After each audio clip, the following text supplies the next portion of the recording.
ओली तपाईँ किन आउन खोज्दै हुनुहुन्छ, तपाईँ हिजो बागी उम्मेदवार दिएको, तपाईँ खसारेको 1 नम्बरमा नआउनुहोस् भनेर उहाँले सांसदको बाटो छेक्न खोज्नु भएको थियो, भाडभैलो गर्नुभएको थियो। आज उहाँ के भन्नुहुन्छ, हिजो आफैले सांसद बन्न रोक्न खोजेको व्यक्ति उपसभामुख भएन भनेर नै मलाई त्यही केटी चाहिन्छ सही उफ्रीताफ्री गरेर खोइ हामीलाई उपसभामुख भनेर यस्तो डबल स्ट्यान्डर्ड गर्नुहुन्छ। खबरदार के तपाईँ हर्क साम्पाङले जस्तै millennium challenge corporation MCC Indo Pacific स्ट्रेटेजीभित्र जोडिएको छ भनेर आवाज कहिले बुलन्द गर्नुभयो, तपाईँले लिपुलेक नेपालको अविभाज्य हिस्सा हो भनेर अहिले आवाज बुलन्द गर्नुभयो। हर्क साम्पाङको जस्तै वा रामबहादुर थापा बादलको जस्तै के तपाईँले टिओबीको विरोध गर्नुभयो, के तपाईँले फ्री तिब्बत मुभमेन्टको विरोध गर्नुभयो, के तपाईँले अहिले स्टेट पार्टनरसिप प्रोग्राम एसपीपीको विरोध गर्नुभयो। अनि तपाईँ कसरी राष्ट्रवादी, तपाईँ कसरी देशभक्त, तपाईँभन्दा त हजारौँ गुणा देशभक्त हर्क साम्पाङज्यू।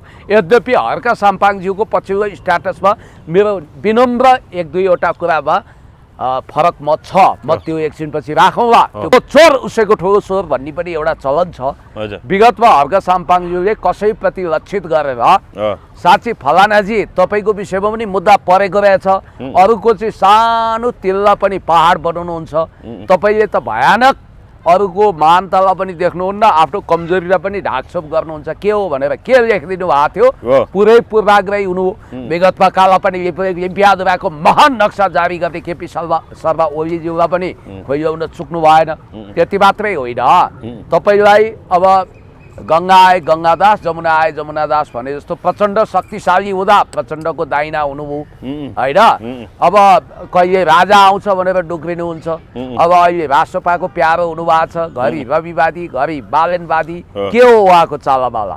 अनि अर्को कुरो उहाँले जे लेख्नु भएको छ, विगतमा यसो गर्नुभयो उसो गर्नुभयो। ए बाबा, विगतको कुण्ठा रोग पालेर हुन्छ, राजनीतिकमा नयाँ दृष्टिकोण अप्नाउनु पर्दैन, वैचारिक पद भ्रष्टता पो हुनु भएन। उहाँले आफ्नै अनुहार एकचोटि ऐनामा हेर्ने हो कि अनुहारमा दाग छ, ऐना पुसेर हुन्छ। फैज अहमद फैजको गजलको पंक्ति पनि तपाईँलाई थाहा छ।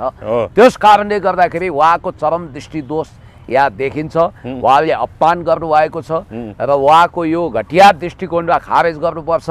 उहाँ आफै कस्तो ट्र्याक रेकर्ड एन्ड हिस्ट्रीको मान्छे हो भन्ने थाहा छ। अब उहाँ उच्च पदस्थ कर्मचारी हुनुहुन्छ, भोलि सरकारले आयोग गठन गरेर उहाँमाथि पनि अनुसन्धान गरेर अदालतमा मुद्दा विचाराधीन छ। कस्तो लाज नलागेको के, जथाभावी कराएको छ, जथाभावी टोकेको छ, जथाभावी टोकेसो गरेको छ। ए बाबा, उहाँलाई औडा जलन कसरी भएछ भने जब हर्क साम्पाङले एउटा सानो बच्ची तुइन तर्दै गरेको दृश्यबाट भावुक भएर एक दिन म अवश्य पनि यो तुइन विस्थापित गर्छु, म झोलुङ्गे पुल राख्छु भनेर अभियान सुरु गर्नुभयो। उहाँ आफै कुनै कुबेरको ढोकोटी भएको अरबपति त हुनुहुन्न थियो, तर उहाँले विश्वभरि रहेका एकदमै मनकारी दाजुभाइ दिदीबहिनीलाई अपिल गर्नुभयो। करोडौँ रुपियाँ उठ्यो र उहाँले महाकाली, सुरुमा महाकाली भनिए पनि त्यो फिजिबिलिटी स्टडी गर्दा चाहिँ दार्चुलाको ब्यासमा नयाँ सुविधा सम्पन्न झोलुङ्गे पुल लगाउनको निम्ति, हाल्नको निम्ति गएर शिलान्यास गरिसकेपछि त त्यसै उहाँलाई औडा भएछ, छटपटी भएछ। उहाँ आफूले देश जनता विकास समृद्धिको पक्षमा हिलोबदोलोब चटाइमा गुद्रीमा बसेर काम गरिरहेको हर्क साम्पाङलाई तारिफ गर्नु त कता हो कता खोइआइरहनु भएको छ, भुत्राइरहनु भएको छ। के उहाँले 1 रुपियाँ कुनै समाजसेवामा खर्च गर्नुभएको छ? Look at me, this is B Punya Gautam. मैले गरिब दुखी रोगी असहायलाई आफ्नो गोजीबाट आफ्नो खल्ती रित्याएर लाखौँ सहयोग गरेको छु। उहाँ त सरकारी तेल बेसारले कपाल फुलाएको पेन्सन इटर हुनुहुन्छ, पेन्सन खाने व्यक्ति हुनुहुन्छ। त्यस कारणले गर्दाखेरि उहाँले नाजायज रूपमा राजनीतिक फन्डा मचाउनु हुँदैन। उहाँ कुण्ठित व्यक्ति हो होला, उहाँलाई लाग्यो होला कि राष्ट्रपासँग नजिक हुँदाखेरि, बालनजीको नजिक हुँदा मुद्दामा सहुलियत होला अथवा काहीँ कुनै पद पनि प्राप्त गरिएला भन्ने उहाँलाई लागेको होला। उहाँले किन यत्रो विधि खेदो खन्नुहुन्छ? एउटा देशभक्त व्यक्ति जसले उहाँ चाहिँ हिजो हमासलाई एट्याक हुँदा, प्यालेस्टाइनलाई एट्याक हुँदा स्याबास अमेरिका, यसै गरी नस्ल पनि राख्नु हुँदैन, बिउै राख्नु हुँदैन भनेर बिचरा केटाकेटीहरूमाथि बमबाड हुँदाखेरि खुसी मनाउने मान्छे, इजरायलको पक्षधर, अमेरिकाको पक्षधर, कसलाई थाहा छैन। उहाँको दृष्टिकोण प्रतिगामी छ। देश जनता विकास समृद्धिको पक्षमा उहाँले शिरमा कफन बाँध्नु भएको छैन। उहाँले भोकलले एमसिसीको विरोध गर्नु भएको छैन, एसपिपीको विरोध गर्नु भएको छैन। उहाँ वास्तवमा हर्क साम्पाङले त लिपुलेक हाम्रो हो, कालापानी हाम्रो हो, एसपीपी खराब छ, state partnership programme Indo Pacific स्टडिजसँग जोडिएको छ, यसलाई पास गर्नु हुँदैन र नेपालमा एमसिसी कार्यान्वयन गर्नु हुँदैन। हजारौँ हेक्टर जमिन मिचिएकोमा चिन्ता व्यक्त गर्नुभएको छ। अनि के भाउ त चलेको उहाँलाई वास्तवमा भन्ने हो भने उहाँले किन यति साह्रो पाडो खेदाई गरेको, किन औडा भएको, किन छटपट्टि भएको, किन जलन भएको? झगडा गरिरहनु, कुस्ती गरिरहनु राम्रो हो त? त्यस कारणले फेरि अर्को कुरो, उहाँ सार्वभौमसत्ता सम्पन्न जनताबाट निर्वाचित सांसद हो। यति बेला मसँग संवाद गर्नको लागि पुण्य गौतम हुनुहुन्छ। पुण्य सर नमस्ते, यहाँलाई स्वागत छ। थ्याङ्क यू सो मच, धन्यवाद। हजुर, संसदको 5औं दल श्रम संस्कृति पार्टीले उपसभामुख पायो। शुक्रबार मात्रै उपसभामुखको लागि उम्मेदवार बनेकी रुबी कुमारी ठाकुर सम्भवतः नेपालको राजनीति इतिहासमा सबैभन्दा कान्छी उपसभामुखको रूपमा निर्वाचित हुनुभयो। रुबी कुमारी ठाकुर जो श्रम संस्कृति पार्टीबाट प्रतिनिधित्व गर्नुहुन्छ, उहाँ उपसभामुख भइसके पछाडि राजनीतिमा विशेष गरी सामाजिक सञ्जालमा विभिन्न अब चर्चा परिचर्चाहरू भइराखेको छ। यहाँ एउटा स्टार्टर आएको रहेछ पुण्य सर, होइन, पूर्व सचिवले लेख्नु भएको रहेछ। उहाँको नाम त म लिन्न, तर उहाँको सङ्केत चाहिँ यही हर्क साम्बाङले उपसभामुख पाएको विषयतर्फ लक्षित छ भन्ने हिसाबले उहाँको त्यो स्टार्टर पछाडि धेरैले प्रतिक्रिया दिनेहरूले त्यही भनिरहेछन्। त्यसैले म तपाईँलाई यो विशेष जोडका साथ सुरुमै प्रश्न गर्न चाहन्छु। उहाँले लेख्नु भएको छ, कुकुर ज्यादै भुकेर हैरान पार्यो भने एउटा हड्डी फालिदिनुपर्छ, उसले त्यो हड्डी चुस्दै बस्छ, अनि आफू आफ्नो बाटो सुरु हिँड्नुपर्छ, टन्टै साप भनेर उहाँ लक्षित टिप्पणी गर्नु भनेर धेरैले भनिरहेका छन्। उहाँले अर्को पनि स्टार लेख्नु भएको छ, चुनावमा जथाभावी बोलेर तथानाम गाली र आरोप लगाएर जनतालाई उल्लु बनाउँदै मत थुतेर चुनावमा जित्ने, पद पाएपछि चुनावमा के बोलियो के अब त्यो कुरा नगरौँ किनकि अब जिम्मा पाइयो रे, फोरी फटा नेता भनेर हर्क साम्बा लक्षित टिप्पणी गर्नुभयो भनेर धेरैले भनिरहेका छन्। यसलाई कसरी हेर्नुभयो? पहिलो कुरो त उहाँले आफ्नै अनुभव बताउनु भयो कि क्या हो? आफ्नो अनुभव भने चाहिँ उहाँलाई नै कसैले विगतमा धेरै ट्याउ गरे हुनाले हजुर उहाँलाई नै हड्डी फ्याँकेर उहाँ सन्तुष्ट हुनुभएको थियो कि मान्छेले आफ्नो अनुभवबाट धेरै सिक्छन् र आफ्नो अनुभव नै अरूलाई काम लाग्छ भन्न ठान्छन्। हजुर, आफू जस्तो हो अरूलाई त्यस्तै देख्नु चाहिँ त्यसलाई भनिन्छ दृष्टिदोष। अब उहाँले सम्मानित व्यक्तित्वलाई, एकजना माननीय सांसदलाई, कुनै पार्टीको अध्यक्षलाई, कुनै ऐरे गैरे भइरे नथु खैरे कुडा कर्कट झार पत्कर सोचेर केवल हड्डीमा सन्तुष्ट हुने कुकुरसँग तुलना गर्नु उहाँको चरम दृष्टिदोष हो। र म के भन्न चाहन्छु भने पहिलो कुरो त नेपाल सरकारले एउटा कानुन पास गरोस्। यो भनाइ नै छ नि, सरकारी तेल बेसारले कपाल फुलाएकाहरूले बढी बकबक नगरून् कि त उनीहरूले पेन्सन छाड्नु पर्यो। पेन्सन इटर, एटेन्सन सिकर टाइपका व्यक्तिहरू, अर्थात् कपाकप के पेन्सन खाने अनि राजनीतिज्ञलाई गाली गर्ने, यो टाइपको प्रवृत्ति बहुत घातक छ। अनि विगतमा होइन, उहाँले हर्क साम्बाले लक्षित गर्नुभयो भनेर कसरी भन्न सकिन्छ? त्यस्तै भन्न खोज्नु भएको? प्रतिक्रिया दिनेहरूले त सबैले त्यही भनिरहेछन् कि त्यही प्रतिक्रिया अनुसार हो। र यो कहाँ जुवा चलो कुरा बुझ्यो, कहाँ लक्षित हो भन्ने पनि थाहा छ। र उहाँ को हो भनेर पनि हामीले भनिरहनु पर्दैन, किनभने हामीलाई थाहा छ विगतमा अख्तियार दुरुपयोग आयोग, अनुसन्धान आयोगले अनुसन्धान गरेर भ्रष्टाचारको मुद्दा अदालतमा दायर गरेका मान्छेको पनि आज ठुल्ठुलो स्वर भएको छ। जो चोर उसैको ठुलो स्वर भन्ने पनि एउटा चलन छ। विगतमा हर्क साम्पाङज्यूले कसैप्रति लक्षित गरेर साँच्चै फलानाजी तपाईँको विषयमा पनि मुद्दा परेको रहेछ, अरूको चाहिँ सानो तिल्ला पनि पहाड बनाउनुहुन्छ, तपाईँले त भयानक अरूको महानतालाई पनि देख्नुहुन्न, आफ्नो कमजोरीलाई पनि ढाकछोप गर्नुहुन्छ, के हो भनेर के लेखिदिनु भएको थियो? पुरै पूर्वाग्रही हुनु। विगतमा काला पनि लिम्पियादुराको महान नक्सा जारी गर्ने केपी शर्मा ओलीज्यूलाई पनि खोइल्याउन चुक्नु भएन। त्यति मात्रै होइन, तपाईँलाई अब गङ्गा आए गङ्गादास, जमुना आए जमुनादास भने जस्तो प्रचण्ड शक्तिशाली हुँदा प्रचण्डको दाइना हुनुभयो, होइन? अब कहिले राजा आउँछ भनेर डुक्रिनुहुन्छ। अब अहिले राष्ट्रपाको प्यारो हुनुभएको छ, घरि रविवादी घरि बालेनवादी, के हो उहाँको चालाबाला? अनि अर्को कुरो उहाँले जे लेख्नु भएको छ, विगतमा यसो गर्नुभयो उसो गर्नुभयो, ए बाबा विगतको कुण्ठा रोग पालेर हुन्छ? राजनीतिकमा नयाँ दृष्टिकोण अप्नाउनु पर्दैन? वैचारिक पद भ्रष्टता पो हुनु भएन। उहाँले आफ्नै अनुहार एकचोटि ऐनामा हेर्ने हो कि अनुहारमा दाग छ, ऐना पुसेर हुन्छ? फैज अहमद फैजको गजलको पङ्क्ति पनि तपाईँलाई थाहा छ। त्यस कारणले गर्दाखेरि उहाँको चरम दृष्टिदोष यहाँ देखिन्छ। उहाँले अपमान गर्नुभएको छ र उहाँको यो घटिया दृष्टिकोणलाई खारेज गर्नुपर्छ। उहाँ आफै कस्तो ट्र्याक रेकर्ड एन्ड हिस्ट्रीको मान्छे हो भन्ने थाहा छ। अब उहाँ उच्च पदस्थ कर्मचारी हुनुहुन्छ, भोलि सरकारले आयोग गठन गरेर उहाँमाथि पनि अनुसन्धान गर्ला, अदालतमा मुद्दा विचाराधीन छ, कस्तो लाज नलागेको के? जथाभावी कराएको छ, जथाभावी टोकेको छ, जथाभावी टोकेसो गरेको छ। ए बाबा, उहाँलाई औडा जलन कसरी भएछ भने जब हर्क साम्पाङले एउटा सानो बच्ची तुइन तर्दै गरेको दृश्यबाट भावुक भएर एक दिन म अवश्य पनि यो तुइन विस्थापित गर्छु, म झोलुङ्गे पुल राख्छु भनेर अभियान सुरु गर्नु हो। उहाँ आफै कुनै कुबेरको ढोकोटी भएको अरबपति त हुनुहुन्न थियो, तर उहाँले विश्वभरि रहेका एकदमै मनकारी दाजुभाइ दिदीबहिनी अपिल गर्नुभयो, करोडौँ रुपियाँ उठ्यो र उहाँले महाकाली, सुरुमा महाकाली भनिए पनि त्यो फिजिबिलिटी स्टडी गर्दा चाहिँ दार्चुलाको ब्यासमा नयाँ सुविधा सम्पन्न झोलुङ्गे पुल लगाउनको निम्ति, हाल्नको निम्ति गएर शिलान्यास गरिसकेपछि त त्यसै उहाँलाई औडा भएछ, छटपट्टि भएछ। उहाँ आफूले देश जनता विकास समितिको पक्षमा हिलोबो चटाइमा गुद्रीमा बसेर काम गरिरहेको हर्क साम्पाङलाई तारिफ गर्नु त कता हो कता खोइआइरहनु भएको छ, भुत्राइरहनु भएको छ के उहाँले 1 रुपियाँ कुनै समाजसेवामा खर्च गर्नु भएको छ? Look at me, this is B Punya Gautam. मैले गरिब दुखी रोगी असहायलाई आफ्नो गोजीबाट आफ्नो खल्ती रित्याएर लाखौँ सहयोग गरेको छु। उहाँ त सरकारी तेल बेसारले कपाल फुलाएको पेन्सन इटर हुनुहुन्छ, पेन्सन खाने व्यक्ति हुनुहुन्छ। त्यस कारणले गर्दाखेरि उहाँले नाजायज रूपमा राजनीतिक फन्डा मचाउनु हुँदैन।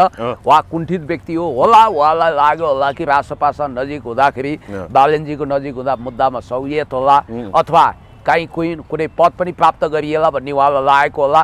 उहाँले किन यत्रो विधि खेदो खन्नुहुन्छ? एउटा देशभक्त व्यक्ति जसले उहाँ चाहिँ हिजो हमासलाई एट्याक हुँदा, प्यालेस्टाइनलाई एट्याक हुँदा स्याबास अमेरिका, यसै गरी नस्ल पनि राख्नु हुँदैन, बिउै राख्नु हुँदैन भनेर बिचरा केटाकेटीहरूमाथि बमबार्ड हुँदाखेरि खुसी मनाउने मान्छे, इजरायलको पक्षधर, अमेरिकाको पक्षधर, कसलाई थाहा छैन?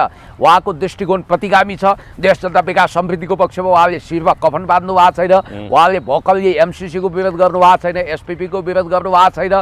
उहाँ वास्तवमा हर्क साम्पाङले त लिपुलेक हाम्रो हो, कालापानी हाम्रो हो, एसपिपी खराब छ, state partnership programme Indo Pacific स्टडिजसँग जोडिएको छ, यसलाई पास गर्नु हुँदैन र नेपालमा एमसिसी कार्यान्वयन गर्नु हुँदैन। हजारौँ हेक्टर जमिन मिचिएकोमा चिन्ता व्यक्त गर्नुभएको छ। अनि के भाउ त चलेको उहाँलाई वास्तवमा भन्ने भने उहाँले किन यति साह्रो पाडो खेदाई गरेको, किन औडा भएको, किन छटपट्टि भएको, किन जलन भएको? झगडा गरिरहनु, कुस्ती गरिरहनु राम्रो हो त? त्यस कारणले फेरि अर्को कुरो, उहाँ सार्वभौमसत्ता सम्पन्न जनताबाट निर्वाचित सांसद हो होला। टेक्निकली बालेनजी प्रधानमन्त्री हुनुहुन्छ, तर उहाँ पनि उहाँले सङ्केत यदि उहाँले सङ्केत गरे जस्तै के हर्क साम्पाङलाई चाहिँ अब उनको बोली नै बन्द, उनको मुखमा बिर्को लगाउन नै, अनि त्यसो उपसभाको दिएपछि अब चुप लागिहाल्छन्, मत्थर भइहाल्छन्, अब सरकारको आलोचना गरिहाल्छन्, गर्न छोडिहाल्छन्, होमा हो मिलाइहाल्छन् भनेर सत्ताको यासम्यान बन्छ भनेरै उहाँकै सङ्केत अनुसार नै हर्क साम्पाङलाई त्यो पद दिएको हो त पुण्य सर। राष्ट्रियताको विषयमा, सार्वभौमताको विषयमा, राष्ट्रिय अखण्डताको विषयमा, एमसिसीको विषयमा, एसपीको विषयमा उहाँको अडान फेरिन्छ त हर्क साम्पाङको? अब तपाईँलाई त्यो लाग्छ? कठै बरा बिचरा खुट्टी हेर्दै चाल पाइयो भने जस्तो हर्क साम्पाङज्यूले कुनै सरकारी पद पाएको होइन। यो राष्ट्रिय स्वतन्त्र पार्टीले आफूले लिन नमिल्ने पद हो त्यो उपसभामुख, जो प्रतिपक्ष दलको नेताको पोल्टामा पर्छ। उहाँको अधिकारको कुरा हो। देउसी भैलो खेलेर, भिख मागेर, ज्ञानेन्द्र साईजीले जस्तो छटपटाएर उफ्रीताफ्री गरेर प्राप्त गरेको होइन, त्यो अधिकारको कुरा थियो, उहाँले प्राप्त गर्नु हो। अब त्यसो भोलि उहाँले आरएसएसको सेटिङ देख्नु होला। कतिले भनिरहेछन् आरएसएसको सेटिङमा मधेसी मूलको एउटा चेलीलाई ल्याइयो कठैबरा, एउटा जेनजी जेनेरेसनको, जेनेरेसन जेडको समूहको 26 वर्षीय कुनै निर्दोष किसिमको चेलीलाई ल्याउँदा उहाँहरूलाई औडा हुनुपर्ने, छटपट्टि हुनुपर्ने। मधेसको कुनै ठाकुर भनेको राजा महाराजा होइन, नाई समुदायको चेली हो, त्यसकारण उहाँलाई औडा भएको छ। अर्को कुरो, उहाँ सरकारमा गएको हो, सत्तामा भाग खोजेको हो, राजदूत चाहियो भन्नुभएको छ। अब त राजदूत पद दिन पनि मिल्छ हर्क साम्पाङलाई। संवैधानिक नियोगमा उहाँलाई नियुक्ति, उहाँको पार्टीको कुनै विज्ञ प्रतिनिधिलाई नियुक्ति पनि दिन मिल्छ भने हर्क साम्पाङ र बालेन शाहजी कतिपय कुरामा कार्यगत एकता गर्न खोजे जस्तो देखिएपछि उहाँलाई किन औडा भएको? अनि उहाँले त कसरी व्याख्या गर्नुभएको छ भने मानौ हर्क साम्पाङ त्यो भिखारी हो जो दारा घिच्याएर भिक्षाम देई भन्दै कमण्डलु बोकेर बालेन शाहको दरबारमा जानुभयो। बालेन शाह बडो देवादिदेव महादेव पल्टिएर अनि त्यसपछि उहाँ ठुलो भगवान पल्टिएर आफ्नो झोलीमा भएको केही भिख दिएर पठाउनु भयो। उपसभामुख त्यही भिखको पद हो र उहाँले दाराङ इच्छाएपछि दया गरेर दिएको भन्ने गलत परिभाषा उहाँले स्थापित गरिरहनु भएको छ। उहाँ जतिको प्रशासकीय पदमा गएको व्यक्ति, अध्ययन भएको व्यक्तिले यस्तो कुतर्कको खेतीपाती गर्न मिल्दैन। अब उहाँले किन यसरी पाडो खेदाई गरिरहनु भएको छ, किन बालको खाल उतारिरहनु भएको छ? ए बाबा, ज्ञानेन्द्र साईको हविगत देख्नु भएन? तपाईँलाई एउटा म भिडियो बजाउँछु, तपाईँ चकित पर्नुहुन्छ। हिजो चाहिँ के भने रहेछ, फेरि अचम्मको कुरो के भने, जतिखेर बालेन शाहको बारेमा हर्क साम्पाङज्यूले सिफरवादी विदेशीहरूको दलाल टाइपले नङ्ग्याइरहनु भएको थियो, त्यतिखेर चाहिँ फेरि खोइ मन्त्री पाउने आशले हो कि हुन नसकेको रासपा भएर हो कि ओहो बालेनलाई कसले भन्यो विदेशी, कसले भन्यो रासपालाई विदेशी एजेन्ट भन्नै मिल्दैन, उहाँहरू स्वदेशी हो भन्ने ज्ञानेन्द्र साई अहिले त 160-360 डिग्रीको कोणमा पर्लक्कै पल्टिएर उपसभामुख नपाइसकेपछि उपसभामुख नपाएपछि ल यहाँ हेर्न सुहाएको रोइयो। सरकार विदेशी कसरी हुन सक्छ? नेपाली जनताले सुनेर पठाएको हो, त्यो भएर सरकार विदेशी होइन। हिजो उहाँहरूले गर्दाखेरि सबै कुरा सही, आज अरूले गर्दा सबै गलत भन्ने विषयवस्तुको भाष्य निर्माण गर्नु हुँदैन। हामी स्पष्ट भएका छौँ, राष्ट्रवादी किता र विदेशबाट आयातित व्यवस्था मान्ने किता क्लियर भएको छ। त्यो हामीले क्लियर गराउन चाहेका पनि थियौँ, त्यो क्लियर भएको छ। आप करे तो रासलीला, हम करे भनेपछि आप करे तो रासलीला, हम करे तो के जाति भने जस्तो तपाईको हेर्नु त डबल स्ट्यान्डर्ड। मनाले महिना दिन नपुग्दै 15 दिन पुग्दा नपुग्दै बोली फेरि 15 दिन डबल स्ट्यान्डर्ड हैन, दोहोरो तरिका। अहिले सरस्वती तामाङलाई उपसभामुख दिया भए बालेन जतिको राष्ट्रवादी, रवि जतिको महान कोही पनि हुँदैन थियो। हेमन्त सेडाई भन्ने एकजना हाम्रो मित्रले के दाबी गर्नु भएको छ भने, रवि लामिछानेसँग उहाँले फोन गर्नु भएछ के तपाईँले ज्ञानेन्द्र साईजीलाई आश्वासन दिनुभएको थियो उपसभामुख दिन भन्दा, होइन त्यस्तो केही पनि भएको छैन भन्नुभयो। अब हुन त रविजी कानमा चिनिहाल्न प्रचण्डपछि सिपालु मान्छे, उहाँले तपाईँ अहिले जानुभयो, मलाई चाहिँ अमेरिकाको उपराष्ट्रपति बनाउन एउटा सिफारिस पत्र लेखिदिनु पर्यो रासपाको तर्फबाट भन्नुभयो भने ल ठिक छ, म यहाँ छलफल गरेर तपाईँलाई लेखिदिउँला भन्ने मान्छे हो। आकाशको जुन तारा खसाल दिनु पर्यो भन्यो भने पनि हुँदैन भन्नुहुन्न। आश्वासन दिने कुरामा खप्पिस कानमा चिनी भर दिनु होला अथवा के भयो। तर कुरा चाहिँ के हो भने रासपाले कुनै पनि लिखित कमिटमेन्ट रिटर्नमा गरेको छैन। मौखिक कसैले गर्यो होला, के गर्यो होला, गरे छ छैन मलाई थाहा भएन। तर एउटा कुरा चाहिँ पक्का के हो भने अब अहिले यसलाई उहाँहरूले विदेशी खेल देख्नुको पछाडि मधेसी सीमान्तकृत र उत्पीडित समुदाय, त्यो पनि वर्गीय हिसाबले साह्रै गरिब चेली आउँदा उहाँहरूलाई छटपटी, यही ज्ञानेन्द्र साईजीलाई उहाँको निकट अतीत म सम्झाउन चाहन्छु। तपाईले उफ्रीताफ्री गरे होइन, खबरदार सरस्वती तामाङ, तपाईँ त बुद्धिमान तामाङको श्रीमती हो, तपाईँ एलिट क्लासको हो, तपाईँ धनी वर्गको हो, तपाईँ पूर्व गृहमन्त्रीको श्रीमती हो। यहाँ नातावाद लाग्यो, हामीले त उत्पीडित अनि त्यसपछि अपएलिट मान्छेलाई ल्याउन खोजेको खुसबु ओली तपाईँ किन आउन खोज्दै हुनुहुन्छ?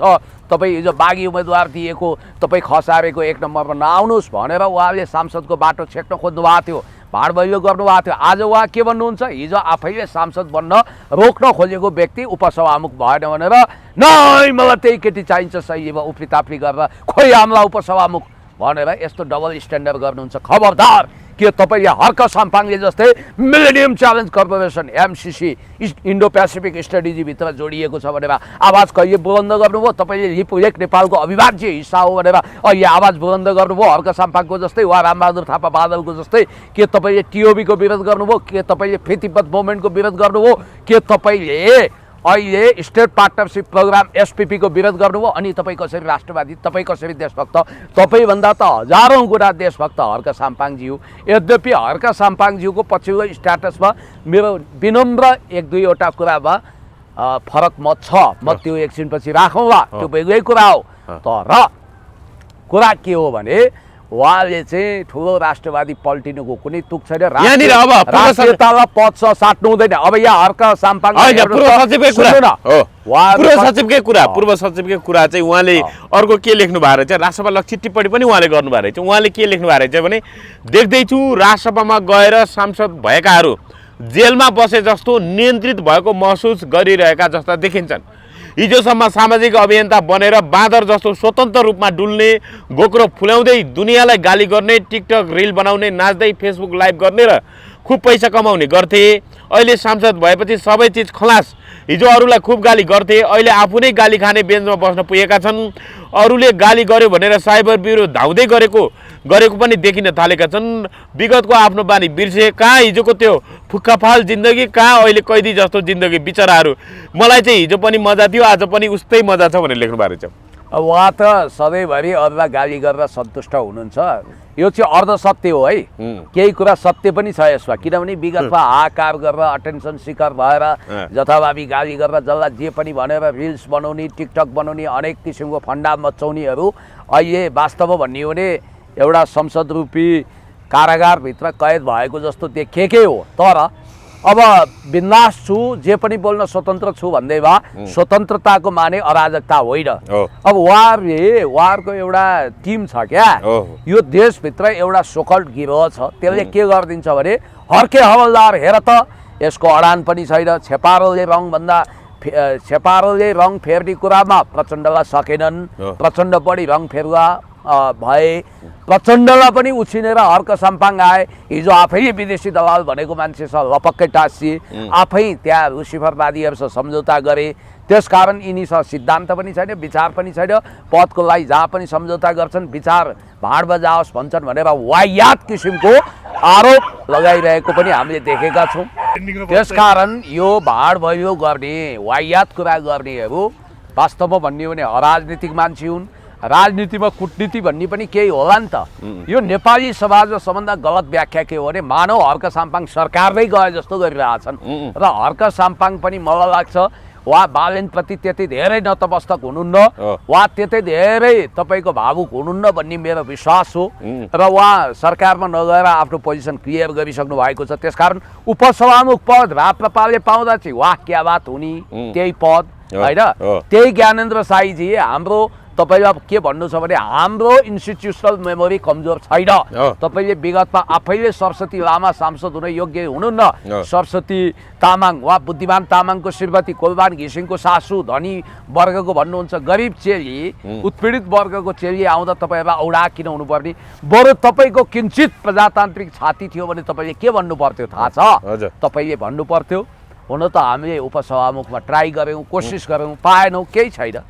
घिउ कहाँ पर थालैमा रुबी कुमारी ठाकुर हुँदा हामी पनि खुसी छौँ भन्नु पर्नेमा मेरो बात चाहिँ उछितो काटेर पहिला आफैले बालन शाहलाई वाह क्या बात एकदम 24 क्यारेटको देशभक्त भन्ने, अहिले आफै विदेशी किता भन्ने, आफू एमसीसी को विरोध नगर्ने, एसपीपी को विरोध नगर्ने। हैन, नेकपा एमाले चाहिँ निर्वाचनमा किन सहभागी भएन सर? नेकपा एमाले चाहिँ निर्वाचनमा किन सहभागी भएन? हैन, अब त्यसका विधि हुन्छन्। एमाले आफ्नै टेन्सनमा छ। हामी सहभागी नभए पनि उहाँ जितिहाल्नुहुन्छ। हाम्रो विरोध छैन। नेकपा एमाले रुबी कुमारी ठाकुरलाई राम्रै मान्छ, उहाँले पाउँदा ठिकै हुन्छ होइन। अब हेर्नु त गृहमन्त्रीकै विषयमा हाम्रो पूर्व राजदूत, रुसको लागि पूर्व राजदूत विद्वान व्यक्तित्व हिरण्यलाल श्रेष्ठले त उहाँले टिओबीको ट्याटु खोपेकोमा आपत्ति नै गर्नुभएछ। ल यहाँ सुनौ त। हामीले नजिकबाट हेरेको सुरन गुरुङको हातको ट्याटुमा टिओबी छ। मैले पत्रकारहरूले मलाई बताएको, पत्रकार त्यस्तो चाहिँ गर्नु भएन। त्यसैले नेपाललाई हालतमा चाहिँ चाइना विरोधी, कुनै हालतमा भारत विरोधी अखडा बनाउने होइन। नेपाललाई चाहिँ के गर्नुपर्छ भन्दाखेरि शान्तिको क्षेत्र बनाउनुपर्छ। हो, नेपाललाई पिस जोन बनाउनु पर्छ। एक चाइना, वान चाइना पोलिसी विरुद्ध टिओबी अर्थात् तिब्बत ओरिजिन्स ब्लडको ट्याटु खोप्नु हुँदैन भन्ने कुरा उहाँले स्पष्ट राख्नु भएको छ। त्यसो त बालन शाहजीको भारत भ्रमण फिक्स भएछ, लगभग मिति तोकिने बाहेक सबै फिक्स भयो। होइन, कसरी हेर्नुभयो? परराष्ट्र मन्त्री शिशिर खनाल र भारतीय विदेश मन्त्री एस जयशंकर बीच मौरिससमा भेटवार्ता भयो भन्ने कुरा आयो र अब नेपालको प्रधानमन्त्रीलाई चाहिँ भारत भ्रमणको निम्तो दिएको र त्यो निम्तो स्वीकार गरेको, तर मिति तय हुन बाँकी रहेको भन्ने कुरा आयो। कसरी हेर्नु भएको छ? नेपालले अब नेपालको प्रतिनिधित्व गरेर प्रधानमन्त्री बालन शाह भारत जाँदै गर्दाखेरि नेपालको मुद्दा के हुन सक्छन्?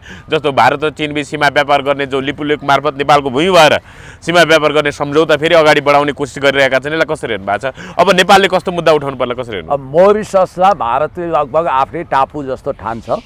अब त्यो अफ्रिकन कन्ट्रीमा उहाँहरूको भेट भएछ। भारतीय विदेश मन्त्री एस जयशंकर तिनै व्यक्ति हुन् जो 72 को संविधान रोक्नको लागि हात र झाप गरेर विदेश सचिवको हैसियतले नेपाल कुदेका थिए।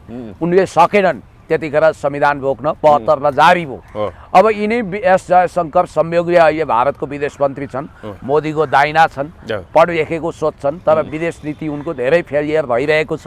पाकिस्तानको जनरल मुनिरको अगाडि उनी फिक्का भइरहेको अवस्था छ।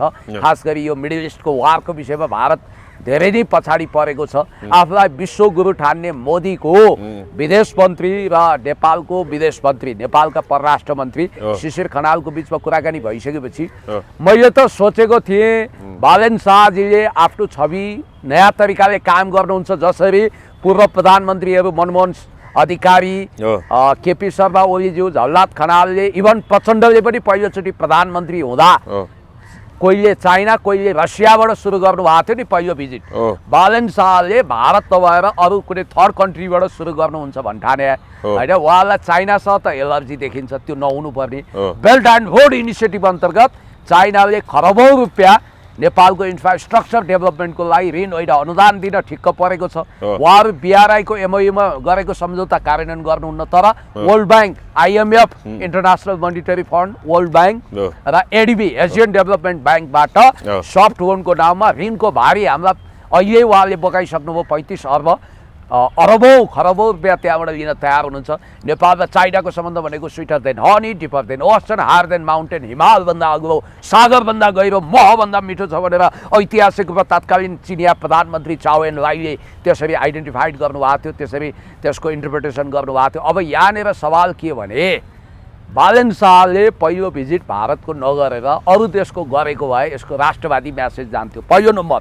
दोस्रो, लिपुलेखको विषयमा त ढुङ्गो बोल्ला उहाँ बोल्नुहुन्न। लिपुलेख लिपियाद्वारा हाम्रो अविभाज्य भूगोल हो, कालापानी। प्रधानमन्त्रीज्यू केपी शर्मा ओलीज्यू, तपाईँ साङ्घाई कोअपरेसन अर्गनाइजेसनको ग्लोबल समिटमा जाँदै हुनुहुन्छ, त्यहाँ तपाईँको चिनिया महामहिम राष्ट्रपति सी जिनपिङ, भारतीय प्रधानमन्त्री नरेन्द्र मोदीसँग भेटघाट होला, बाइल्याट्रल मल्टिल्याट्रल कुराकानी होला। त्यो भूगोल हाम्रो हो, अविभाज्य भूगोल हो भनेर स्थापित गरेर आउनुहोस् है भने नभन्दै उहाँले भारतले एकतर्फी रूपमा लिपुलेखलाई ट्रान्जिट पोइन्ट बनाएर व्यापार बिन्दु बनाएर व्यापार गर्ने, चाइनासँग व्यापार गर्ने जो घोषणा गरेको थियो त्यसलाई उहाँले खारेज गराइदिनु हो आखिर केपी शर्मा ओलीज्यूले। आज बालेन शाह चुइक्क बोल्नुहुन्न, हर्क साम्पाङले आवाज उठाउनु भएको छ।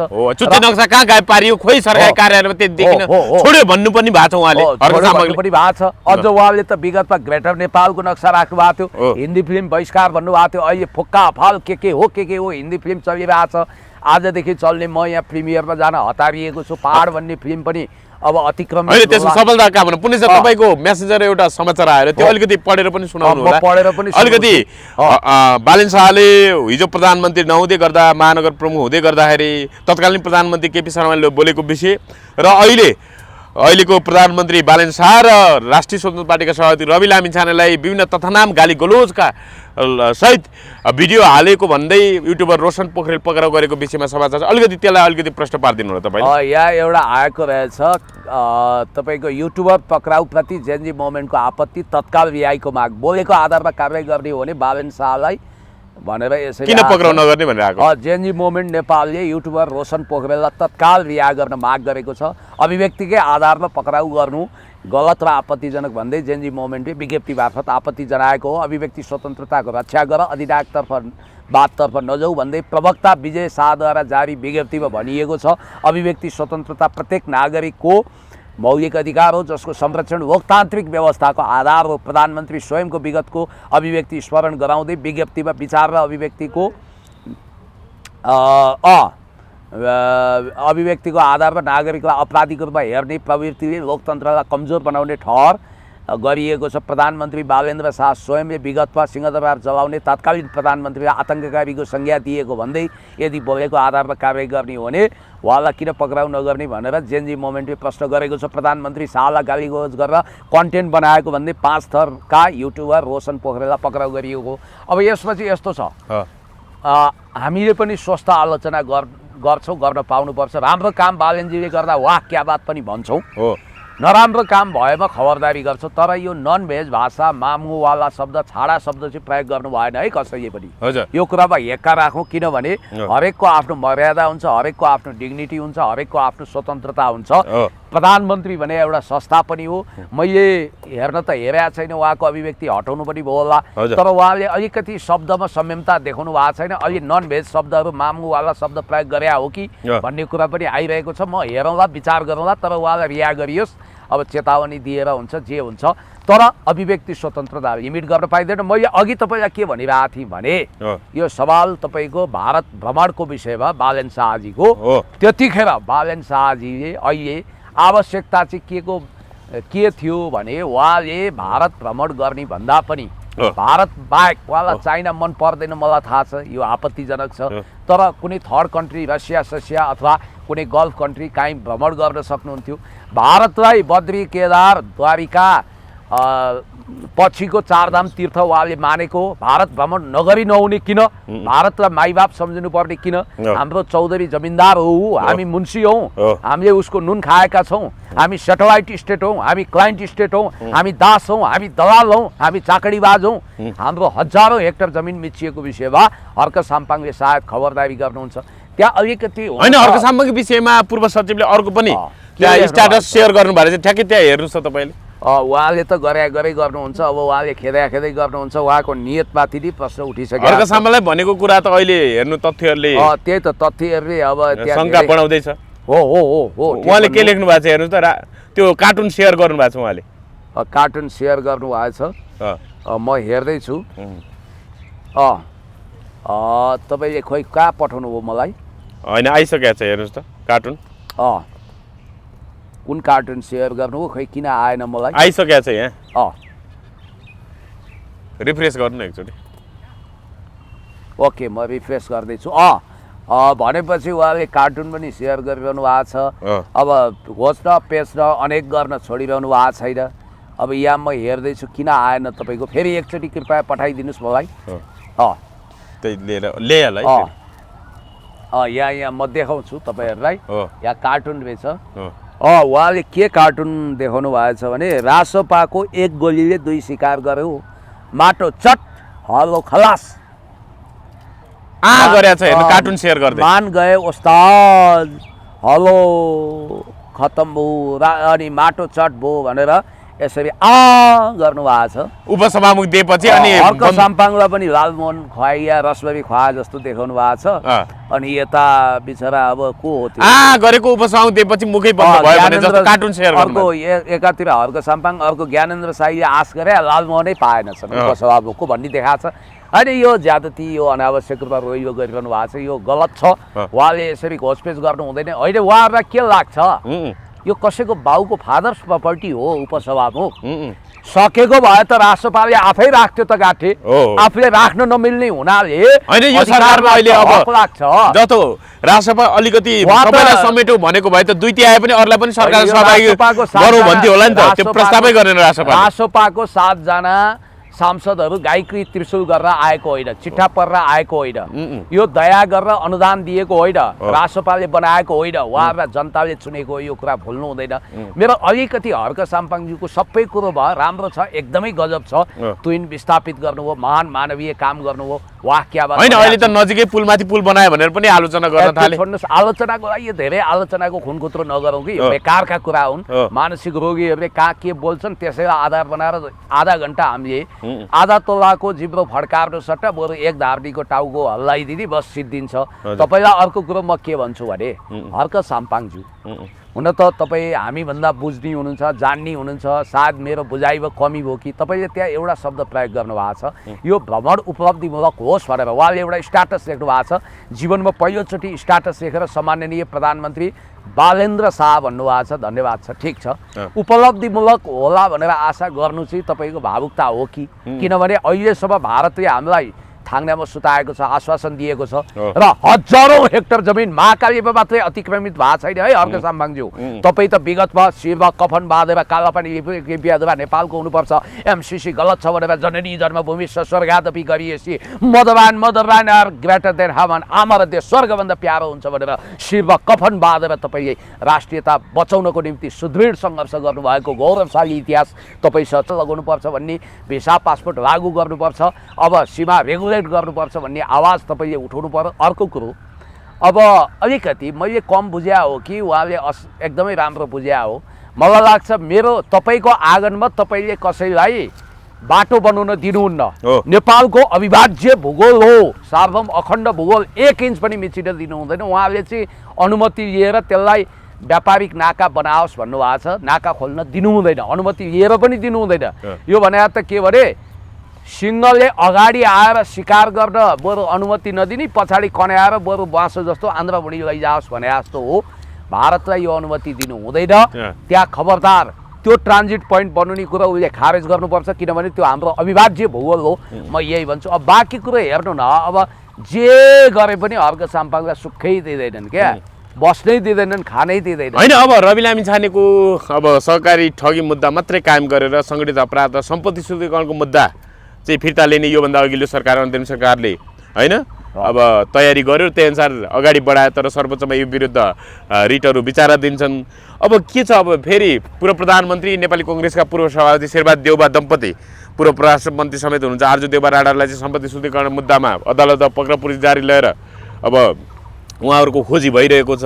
अहिले जानकारी भएअनुसार हङकङतिर हुनुहुन्छ भन्ने कुराहरू, सिङ्गापुर उपचारको नाममा पुग्नु तर हङकङतिर हुनुहुन्छ भन्ने कुराहरू आइरहेको छ। अब यता रवि लामिछाने मुद्दा चाहिँ फिर्ता लिन खोज्ने, उता उनीहरूलाई सम्पत्ति शुद्धिकरणको मुद्दा कसरी हुन्छ? यो त दोहोरो चरित्र भएर दोहोरो कसरी हेर्नु भएको छ? फिर्ता लिन खोजिया छ होइन यो भन्नाले अब अघिल्लो सरकारले लिन खोजियो नि त। अब कसरी जबसम्म बालेन शाहको कुर्सीमा तलमाथि हुने सम्भावना रहन्छ, यो मिडिया ट्रायल मात्रै। रवि लामिछानेको मुद्दा त फिर्ता हुँदैन, अब हुँदैन। ए सम्पत्ति शुद्धिकरण मुद्दा फिर्ता हुँदैन, रवि लामिछाने फिर्ता हुनु हुँदैन भन्ने पक्षमा तपाईँ? हुनु पनि हुँदैन, अदालतले अनुमति पनि दिँदैन, किनभने सङ्गठित अपराध र सम्पत्ति शुद्धिकरण जस्तो संवेदनशील मुद्दा महाधिवक्ताको कार्यालयले भन्यो भन्दैमा थपक्क फिर्ता हुँदैन। त्यसो भए त सुनिल पोखरेलजी उहाँको प्राइभेट वकिल अहिले माननीय न्यायाधीश हुनुहुन्थ्यो, उहाँको बेन्चमा हुँदा उहाँले फुल बेन्चमा पठाइदिनु भयो नि त, संवैधानिक इजलासमा पठाउनु भयो। यसको मतलब अदालत त्यसमा सहमत छैन भन्ने देखियो, नम्बर 1। नम्बर 2, बालेन शाहले थोरै आफ्नो शिरमा डेमोक्रेसको तरबार बेछ्याउनुहुन्छ, झुन्डाउनुहुन्छ। बालेन शाहको 5 वर्ष कार्यकालसम्म कम्तीमा पनि रवि लामिछानेको मुद्दा टुङ्गिएला जस्तो मलाई लाग्दैन, किनभने मुद्दा टुङ्गिएर रवि लामिछाने सही सलामत आउनु भने रासपाका बहुमत सांसदहरूले चाहिँ संसदीय दलको नेता फेरिदिन सक्छन्, रविजीलाई आलो पालो सिस्टममा ल्याइदिन सक्छन्। केपी शर्मा ओली र प्रचण्डको पनि सम्बन्ध छानबिन हुनुपर्छ। ए बाबा, हर कसैको हुनुपर्छ भने त्यो त क्लिन चिट भनेर प्रचण्डले भन्नुभएको छ, केपीले पनि भनिराख्नु भएको छ। होइन ठिक छ, त्यो त क्लिन चिट लिने मौका हो। त्यहाँ त भोलि उपमेयर मेयर भएकाहरूको पनि सम्पत्ति छानबिन होला, सरकारी कर्मचारीको पनि होला, यी तेल बेसारले कपाल पकाउनेहरूको पनि छानबिन होला, सबै। वर्षमान पुनले यहाँ त अब एउटा सञ्चारकर्मीले सोधे रहेछ नि, यहाँ सम्पत्ति शुद्धिकरण गर्न चाहिँ पाइँदैन भनेको विषयलाई त्यहाँ अब गोलमटोल तरिकाले प्रश्न नै गर्न नजाने, प्रश्न गर्नको आशय नै नबुझेको वर्षमानले बोलेको कुरा नै अब अभिव्यक्त गर्न खोजेको कुरा नै पत्रकारले बुझ्न खोजेन, यिनीहरूको स्तरै के हो भनेर पनि आलोचना भइरहेको छ। सम्पत्ति शुद्धिकरण गर्नु हुँदैन भन्ने कुरा चाहिँ के हो तपाईँको दृष्टिकोणमा? सम्पत्ति कालो धनलाई सेतो बनाउनु हुँदैन भन्ने कुरा त ठिक हो, त्यही त हो। सुन्नु न मेरो कुरो, सम्पत्ति छानबिन गर्ने नीतिगत निर्णय क्याबिनेटले गर्छ, तर छानबिन गर्ने निकाय सम्पत्ति शुद्धिकरण विभाग छ, ओ central investigation bureau of police CIB अख्तियार र त्यसपछि तपाईँको सम्पत्ति शुद्धिकरण विभाग हो, त्यो अन्तर्गत हुन्छ। अब सरकारले आफै अनुसन्धान गर्दैन, उसले निर्णय गर्छ। सम्पत्ति शुद्धिकरण गर्नु हुँदैन भन्नुको अर्थ त सम्पत्ति कालो धनलाई सेतो बनाउनु हुँदैन चाहिँ भन्न खोज्नु हो नि वर्षमानले, होइन? त्यो पनि हुनसक्छ, अनेक अर्थ छ, त्यो विषयमा खुनखुत्रो नगरौँ कि सरकारले यसमा इमान्दारीपूर्वक काम गरोस्। सम्पत्ति शुद्धिकरणलाई चाहिँ विपक्षीहरूलाई प्रहार गर्ने एउटा हतियारको रूपमा प्रतिशोधको हतियार नबनाओस्, सबमाथि हुनुपर्छ। हिजोका सरकारी कर्मचारी, उच्च पदस्थ व्यक्तित्वहरू सार्वजनिक पद धारण गरे तपाईँ र म माथि पो हुँदैन, किनभने हामीले केही गरे पनि छैनौँ, हामी सरकारी पदमा छैनौँ। त्यस कारणले गर्दाखेरि जसले अपराध गरेको छ त्यसलाई सजाय त हुन्छ। अब अपराध नगरेको भने क्लिन चिट पाउँछन्। अब अर्को अब विषयान्तर गरौँ। आज बिहान मात्रै चर्चित भारतीय गायिका, अब लेजेन्ड सिङ्गर भन्नुपर्छ, वरिष्ठ चर्चित गायिका आशा भोसलेको निधन भयो 92 वर्षको उमेरमा। कसरी हेर्नुभयो? नेपालमा पनि उहाँले होइन, नेपाली गीत सङ्गीतको क्षेत्रमा पनि उहाँको ठुलो योगदान छ। कालजयी गीतहरू गाउनु भएको छ उहाँले, गैरीखेतको सिरै हाने भन्ने लगायतका थुप्रै गीतहरू, दर्जनौँ गीतहरू गाउनु भएको छ। कसरी हेर्नुपर्ने छ उहाँको निधनप्रति यहाँको धारणा के छ? अब आशा भोसले जस्तो अल टाइम बेस्ट लेजेन्डरी महान सिङ्गर जसको आफ्नै इतिहास छ, आफ्नै स्थापत्य छ, उहाँले करिब 15,000 गीत गाएको रेकर्ड छ। मलाई लाग्छ आफ्नो दिदी लता मङ्गेशकरको पथमा उहाँ तीव्र रूपमा अगाडि बढिरहनु भएको थियो। लता मङ्गेशकर उहाँको पनि 2 वर्ष अगाडि मृत्यु भयो। 2 वर्ष अगाडि मृत्यु भयो। उहाँहरू 3 दिदीबहिनी, तिनैजना एकदम स्वर किन्नरी टाइपको। लता मङ्गेशकरको स्थानमा त कोही पनि पुग्न सक्दैन होइन। कोकिल कण्ठी, सरस्वतीको वरद पुत्री, सायद उहाँ गाउनकै निम्ति जन्मिनु भएको थियो। र लता केही वर्ष अगाडि आशा भोसले नेपाल पनि आउनु भएको थियो, 2-3 वर्ष अगाडि होला। नेपाल साइनुको विषयमा म भन्नुला धेरै प्रगाढ छ। हिमालभन्दा अग्लो, सागरभन्दा गहिरो, मभन्दा मिठो सम्बन्ध छ उहाँको नेपालसँग। फेरि कलाकारको कुनै भाषा हुँदैन, भेष हुँदैन, देश हुँदैन भन्थे नि, त्यो सही हो। किनभने बियोन्ड दि कन्ट्री उनीहरू ग्लोबल हुन्छन्, विश्वभरि फैलिन्छन्।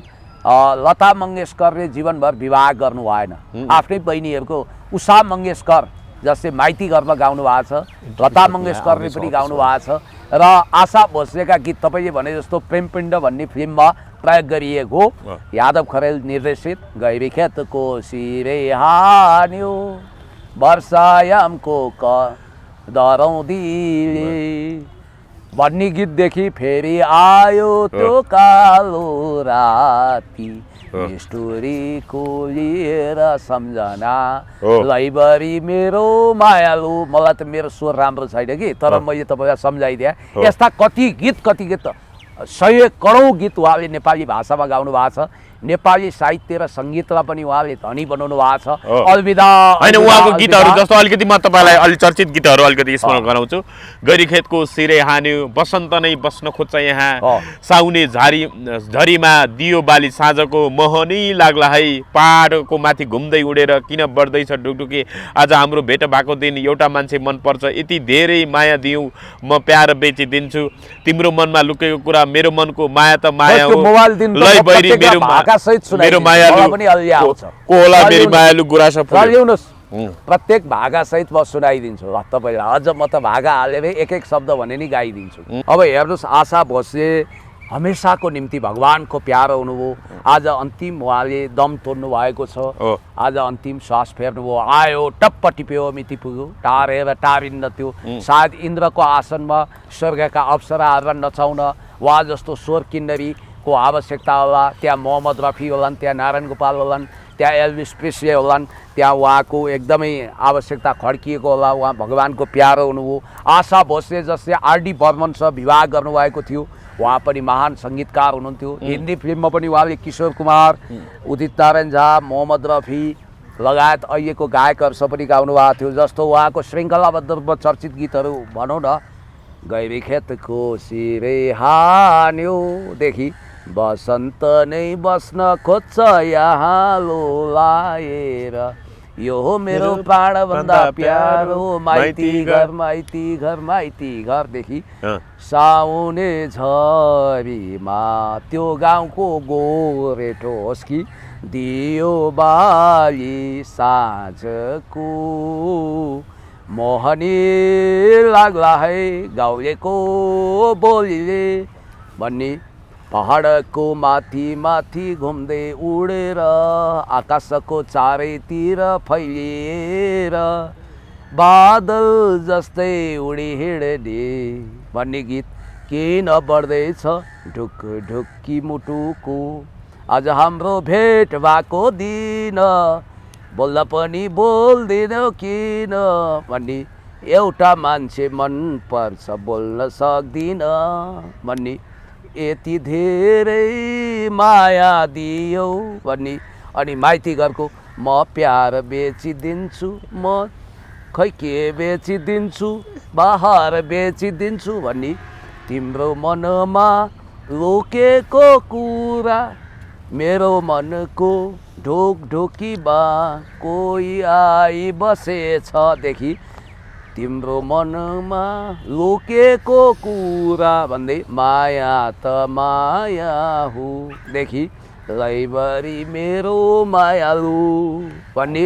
भन्नाले अब तपाईँ पनि गायिका बन्न खोज्नु भयो, गायक बन्न खोज्नु भने होइन, बन्न खोज्नु भने सयौं वर्ष तपाईँले प्र्याक्टिस गर्नुपर्ने जस्तो देखियो। तैपनि गर्दिनँ, मेरो यो क्षेत्रै होइन कि मैले यसो मिसकल गर्दै हुँ। हजुर, पहिला चाहिँ हामी श्रद्धाञ्जली दिउँ। अब नेपाली गीत सङ्गीतको क्षेत्रमा र भारतीय गीत सङ्गीतको क्षेत्रमा ठुलो अपूरणीय क्षति पुग्यो। अब के भन्नुहुन्छ अब अरू थप? अब हेर्नुहोस्, एक युगमा एकचोटि जन्मने आशा भोसले इतिहासकै महानतम गायिका मध्ये एक हुनुहुन्थ्यो। उहाँ कुनै भूगोलमा सीमित हुनुहुन्थ्यो, उहाँ युरोप अमेरिकामा पनि प्रशस्त सुनिनुहुन्छ। उहाँको आवाजमा जादु छ, कोकिल कण्ठी हुनुहुन्छ, सरस्वतीको वरद पुत्री हुनुहुन्छ। आयो टप्प टिप्यो मिति पुग्यो, टारेर टारिन्न थियो। कालको दुष्चक्रको अगाडि आशा भोसलेको पनि केही लागेन। उहाँ हमेसाको निम्ति आफ्नो अन्तिम श्वास फेरेर भगवानको प्यारो हुनुभयो। सायद स्वर्गमा उहाँलाई बास मिल्यो होला। इन्द्रको सभामा अब यिनी सुमधुर गीतहरू गाउँदा मेनका र उर्वशीहरू नाच्छन्, त्यहाँ सुगन्धमय इन्भाइरोमेन्ट होला।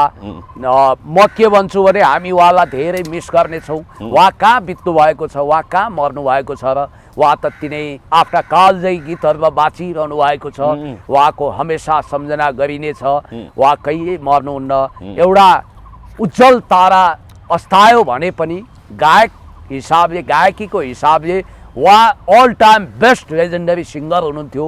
मैले थाहा उहाँको भौतिक शरीर नरहे पनि हाम्रो मनमनमा जनजनमा हुनुहुन्छ।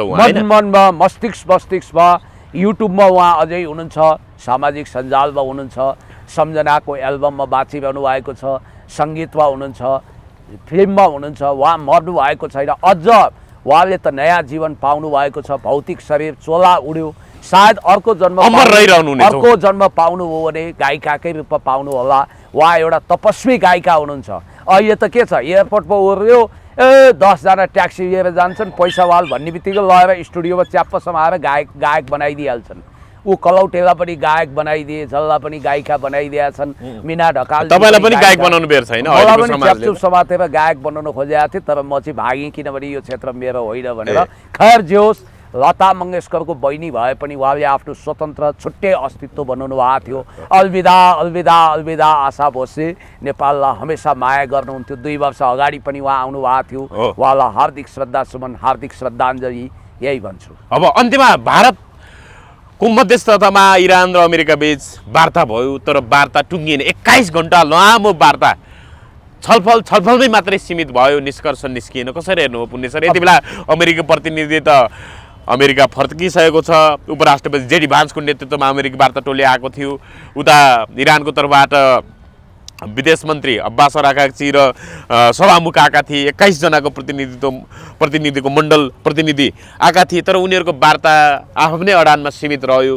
अब इरानले 10 बुँदे अडान अगाडि सारेको थियो, वार्ताको शर्त अगाडि सारेको थियो। अमेरिकाले त्योभन्दा अगाडि 15 बुँदे विभिन्न, अब इरानले युरेनियम कार्यक्रम अगाडि बढाउन नमिले, आणविक हतियार बनाउन नपाउने लगायतका थुप्रै विषयहरू थियो। तर विश्व शान्तिका लागि यो असाध्यै भन्नाले दुःखद समाचार हो उहाँहरूको वार्ता, अथवा भनौँ न अब तेस्रो विश्वयुद्ध यसैले लान्छ कि भनेर त्राइमाम भइराख्दाखेरि यो वार्ता असफल हुनुले थप अब अलिकति भनौँ न होइन त्रासदी फैलिरहेको छ। विश्वयुद्ध फेरि हुन्छ कि अब तेल इन्धनको मूल्य यति धेरै अचाकले बढिरहेको छ, स्काई रकेटिङ भइरहेको छ। विश्व शान्तिका लागि यो वार्ता असफल हुनेले थप चिन्ता बढाएको छ, अथवा कसरी हेर्नु भएको छ तपाईँले? अब यो बहुत दुःखदायी कुरा हो। पहिलो कुरा त तिम्रो पोलिटिकल करियर चाहे भने म ध्वस्त गरिदिन्छु, तर गर्दिनँ भनेर एब्स्टिन फाइल लगत्तै धम्काइएका डोनाल्ड ट्रम्पले धम्काएका, अब इन्टरनेसनल मिडियामा चायवाला भनेर प्रसिद्ध भएका टी लभर नरेन्द्र दामोदर दास मोदीको सरकारले मध्यस्थता गरेपछि यहाँ अपशकुन हुन्छ, अलक्षिण लाग्छ भन्ने त हामीलाई लागेको थियो। अब जेडी भान्स भारत आए, अनि त्यसपछि तपाईँको अब्बास पनि भारत आए। अब्बास अराक्ची उहाँ त्यहाँको इरानी विदेश मन्त्री हुनुहुन्छ र भारतको मध्यस्थतामा अमेरिकी उपराष्ट्रपति जेडी भान्स सहित भएको यो वार्ता विफल हुँदा हामीलाई स्ट्राटेजिक आर्म्स रिडक्सन ट्रिटी लाई फुल कार्यान्वयन नगर्दा विश्व शान्ति खलबलिएको कुराको सम्झना हो। स्टार्ट टू सन्धि लागू गरिएन तत्कालीन सोभियत राष्ट्रपति मिखाइल गोर्बाचोभ र रुसी तत्कालीन अमेरिकी राष्ट्रपति बुसको बिचमा भएको वार्ता असफल भए जस्तै लाग्छ। क्याम्प डेभिड सम्झौता जो त्यतिखेर इजरायलको प्रधानमन्त्री इज्याक रबिन तत्कालीन अहिले त बेन्जामिन नेतान्याहु छन् र प्यालेस्टाइनका महान नेता यासेर अराफातको बिचको सम्झौता चाहे नर्वेको ओस्लोमा भएको होस् चाहे क्याम्प डेभिड सम्झौता भङ्ग भए जस्तै लाग्यो। पाकिस्तानको जनरल मुनिरले गरेको मध्यस्थता सफल भएर अल्पकालीन सिज फायर भयो। हामीले कम्प्रिहेन्सिभ पिस एकर्ड खोजेको त्यो नहुने भयो। हामी निराश छौँ तर पनि आशा मारिसकेका छैनौँ। मध्यस्थकर्ता गतिलो नहुँदा परिणाम राम्रो आएन। आशा गर्छौँ कि अहिले मिडल इस्टमा जुन तपाईले साउथ चाइना सीमा चाइनाले आर्टिफिसियल आइल्यान्ड बनाएको कुरा होस् त्यो मिलिट्री बेस बनाउन बनाएको भन्ने कुरा छ। इन्टरकन्टिनेन्टल ब्यालिस्टिक क्षेपणास्त्रको रेन्ज अमेरिकातिर नफर्कियोस् अथवा अमेरिकाको ब्यालिस्टिक मिसाइल्सहरू पेट्रोटिक मिसाइल्सहरू हामी कहाँ नखसोस्, विश्व शान्ति होस्, थर्ड वर्ल्ड वार नहोस् भनेर हामी कामना गर्छौँ। अब रुसी राष्ट्रपति भ्लादिमिर पुटिन, चिनिया महामहिम राष्ट्रपति सी जिनपिङ, अमेरिकी राष्ट्रपति डोनाल्ड ट्रम्प, त्यसपछि प्यालेस्टाइनको प्रधानमन्त्री मोहम्मद अब्बास, त्यसै गरी प्यालेस्टाइनको राष्ट्रपति, त्यसै गरी टर्कीको राष्ट्रपति रेसेप तैयब एर्दोगान लगायत इरानको सर्वोच्च धर्मगुरु खुमेनीहरूले गम्भीरतापूर्वक यसमा सोच राखेर विश्व शान्तिको लागि दिगो पहल गर्नुहुनेछ। र फेरि पनि अन्तिममा आशा भोसलेज्यूप्रति हार्दिक श्रद्धाञ्जली र उहाँको परिवारजनलाई यो शोक सन्तप्त परिवारलाई शोक धारण गर्ने शक्ति मिलोस् भगवानले प्रदान गरून् भन्दै म बिदा हुन्छु। धन्यवाद।